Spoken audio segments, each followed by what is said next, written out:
At the edge of a quiet river in early autumn, where the leaves turned slow shades of amber and rust, there stood a small wooden house that had seen more history than most people could imagine.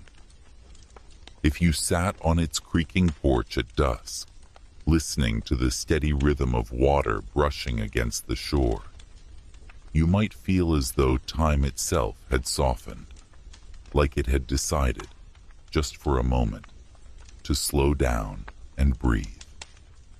This is where our story begins.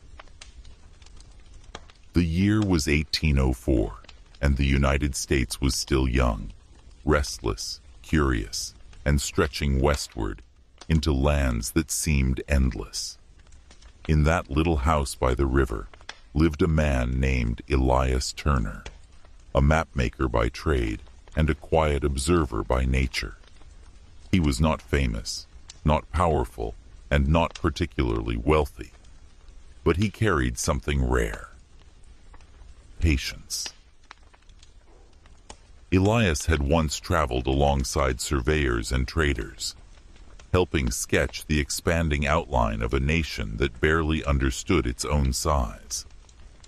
But after years of movement, he had chosen stillness. He settled by this river, somewhere along what would later become part of the Mississippi frontier, because he believed that history wasn't only made in loud moments. It was also shaped in silence. Each morning, Elias would wake before sunrise. The air would still be cool, wrapped in a thin mist rising from the water. He would brew his coffee slowly, listening to the crackle of the small fire, then sit at his wooden desk by the window. There he worked on maps, not the kind meant for generals or politicians, but personal maps. He mapped memories.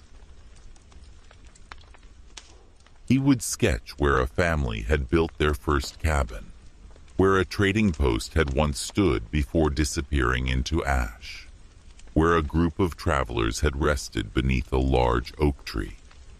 He believed these places mattered just as much as cities or borders, maybe even more. Outside, the world was changing. News traveled slowly, carried by horseback or riverboat, but it always came. Word of the Louisiana Purchase had reached the area not long before Elias settled there. It was a quiet kind of shock. Suddenly, the country had doubled in size. People spoke about it in hushed tones, as though saying it too loudly might make it unreal. Some were excited, others were uncertain. Elias simply listened. On certain evenings, travelers would stop by his house, drawn by the warm light in the window. He never turned anyone away. There was always an extra chair, always a simple meal to share, and as they ate, they told stories.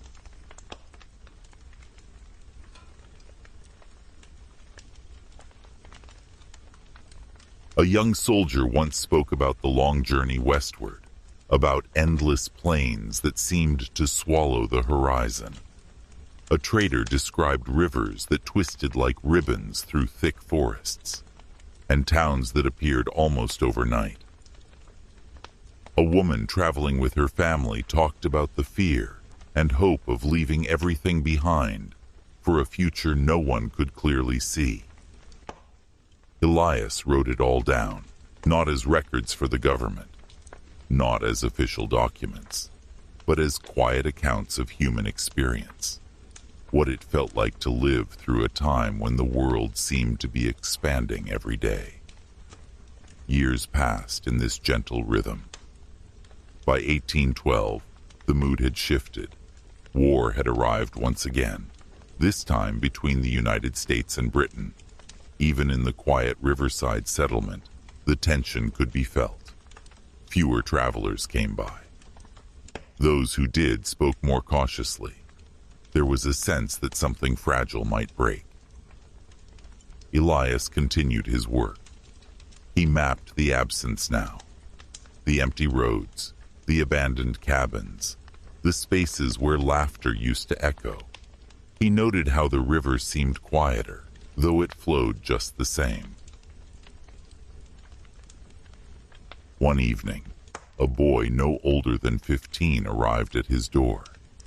He was tired, hungry, and carried a letter that he asked Elias to read aloud. It was from his brother, who had joined the army. The letter spoke of uncertainty, of long marches, and of nights spent staring at unfamiliar skies. Elias read slowly, his voice steady. When he finished, the boy didn't say much. He simply nodded and sat by the fire. That night, Elias added something new to his map. Not a place, but a feeling. He marked it as waiting. After the war ended, life slowly returned. More settlers arrived. Roads became clearer. Small towns began to form, each with its own rhythm and character. Elias watched it all from his quiet home, his maps growing thicker with layers of ink and memory. By the 1830s, steamboats had become a common sight along the river. Their low whistles echoed across the water, carrying goods, people, and news from faraway places. The world felt closer now, more connected. Elias, now older, would often sit on his porch and watch them pass. He didn't feel left behind. If anything, he felt grounded. One afternoon, a schoolteacher named Margaret Hayes visited his home. She had heard about the mapmaker who recorded stories instead of borders, and she was curious. They spent hours talking. Margaret believed in education, in building a future where people understood not just where they were, but how they got there. Elias showed her his maps, pages filled with small notes, sketches, and careful handwriting. She was quiet for a long time as she looked through them. "These," she finally said, "are what people will forget if someone doesn't remember." Elias smiled gently. "That's why I write them down." Margaret returned often after that. She brought books, news, and sometimes her students, who listened wide-eyed as Elias spoke about the early days of the frontier. He never exaggerated. He never rushed. He told history the way it felt, softly. As the decades moved forward, the United States continued to grow, through conflict, through ambition, through change. Railroads began to replace river routes. Cities expanded. Technology moved faster than anyone had expected. But the small house by the river remained. Elias grew frail with age, but his mind stayed sharp. His maps had become something more than personal records. They were a quiet archive of lived experience, something that captured the emotional landscape of a nation in motion. On his final evening, as the sun dipped low and painted the river in gold, Elias sat at his desk one last time. He didn't draw a new map. Instead, he wrote a single line. History is not only what happens, it is what is felt, remembered, and carried forward in silence. He set down his pen and rested. After his passing, Margaret ensured that his work was preserved. She shared his maps with others, not as official history, but as something just as important.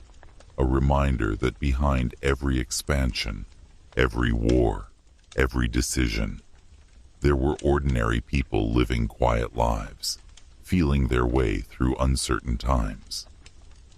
Years later, The house by the river became a place people visited, not because of grand events, but because of the calm it held. Visitors would sit on the porch, just as Elias once had, listening to the water and the wind through the trees. And sometimes, if the evening was especially still, they felt it. That soft sense that history was not distant or loud, but close and gentle, like a memory waiting to be noticed. The river continued to flow, unchanged in its purpose. The land around it evolved, shaped by generations who came and went. And somewhere within all of it, within the quiet spaces between moments, Elias Turner's maps still existed, reminding anyone willing to listen that history doesn't always shout. Sometimes it simply whispers.